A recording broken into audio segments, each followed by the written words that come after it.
Sir, bakit po ganun sa atin? Sa ibang bansa, isang ID lang okay na sa lahat. Dito sa Pilipinas, ang dami mo ng ID. SSS, PhilHealth, TIN, Pag-ibig. Pero minsan, hinahanapan ka pa rin ng iba. At bakit napakahirap kumuha?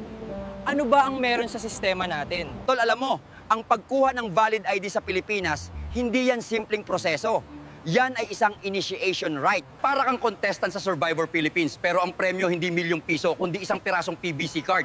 O minsan, papel lang na ikaw pa ang magpapalaminate. Ang pinakamatinding puzzle sa lahat ay yung tinatawag nating chicken and egg problem. Pumunta ka sa opisina, sabihin natin sa post office o sa DFA. Sasabihin ng guard, Sir, ID po. Sasagot ka, Kuya, wala nga akong ID eh. Kaya nga ako nandito para kumuha ng ID. Sasagot si Kuya, ay sir, bawal po pumasok at mag-apply ng ID kapag walang valid ID. Anak ng teteng naman, oh. Ano to? Lokohan? Paano ako magkaka-ID kung ayaw nyo akong bigyan ng ID dahil wala akong ID? Para kang nag-a-apply ng trabaho na fresh grad. Pero ang requirement with 10 years experience, saan ako huhugot? Sa past life ko? Tapos, sige, nakalusot ka na. May dala kang birth certificate. Pero teka lang, hindi pwede yung luma. Kailangan PSA.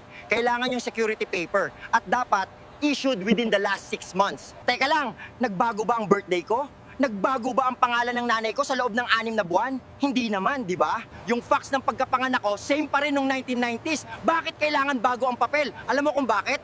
Para may bayad ulit. Negosyo yan eh. Kada request mo, tsatsing sa kanila. At pagkatapos mo makipagbuno sa requirements, heto na ang national ID. Ito yung greatest prank ng gobyerno. Sabi nila, Juan, mag-register ka. Ito na ang solusyon. Isang ID para sa lahat. Eh di, nagparehistro tayo. Pumila ng madaling araw. Nagpa-picture kahit mukhang puyat. Ang sabi, hintayin ang delivery. Tol, tumanda na yung aso ko, wala pa yung ID. Yung iba, nanganak na, nag-aral na yung bata, graduate na, wala pa rin yung ID. Tapos nung dumating, papel? Isang pirasong papel na ipiprint mo sa bond paper.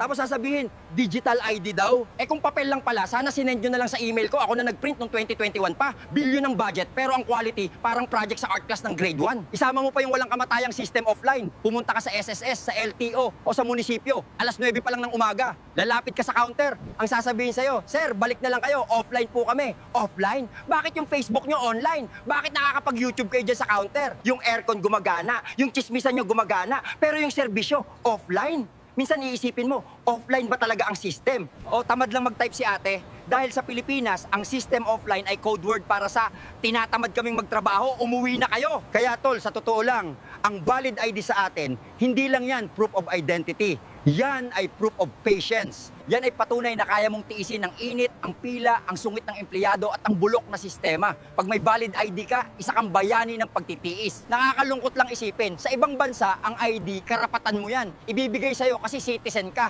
Dito sa atin, ang ID, pribilehyo. Kailangan mo pang magmakaawa, magbayad at maghintay ng siyam-siyam para lang mapatunayan mo sa gobyerno na totoong tao ka. At isa pa tol, napansin mo ba yung quality ng picture natin sa ID? Nag-ayos ka, naligo ka, nagpulbo ka pa. Pero paglabas ng ID mo, mukha kang mandurukot na puyat na puyat. Yung camera nila, parang CCTV ng 7-Eleven noong 1990s. Ang labo. Tapos bawal pang ngumiti. Sir, serious face lang po. Kaya pag tinignan mo yung ID mo, hindi valid ID ang mukha eh. Mukhang wanted poster. Kaya minsan nahihiya akong ilabas eh.